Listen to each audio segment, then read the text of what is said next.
జై మాంకాల్ భైరవ్, హరహర మహాదేవ్.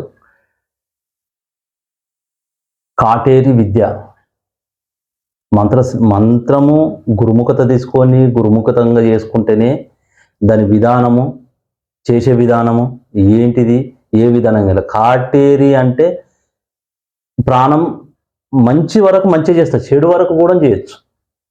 చెడు చేసేదే అతి శీఘ్రంగా దర్శనమిచ్చేది ఇదే. అతి శీఘ్రంగా పనులు మనకి ఏదైనా కావాలన్నా ఈ దేవతనే.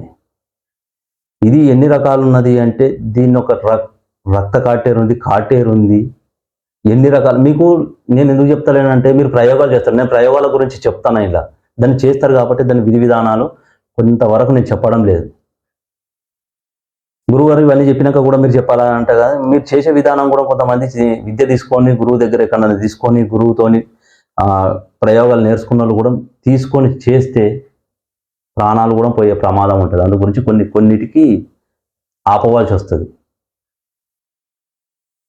ప్రయోగం చేసేటప్పుడు ఈ అమ్మవారిని తీసుకొని మంత్రం తీసుకొని ప్రయోగము చేసే విధానం ఈ రాత్రికి బాగుంటుంది. శత్రువు బాధలు ఎప్పుడైతే ఎక్కువ ఉన్నాయో, శత్రువు మనల్ని ఎక్కువ బతకడం కష్టంగా ఉన్నది, ఇంకా లేదు, ఇంకా మనం బతకలేకపోతున్నాము అన్నప్పుడు ఇది ప్రయోగం చేయొచ్చు.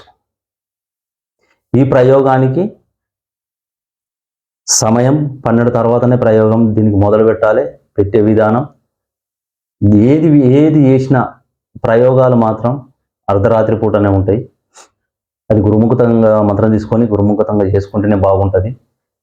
మీరు ఏ విధానమైన ఏ ప్రయోగం చేసినా కానీ ప్రయోగ మంత్రం వేరు, తంత్రం వేరు, దీని విధానం వేరు.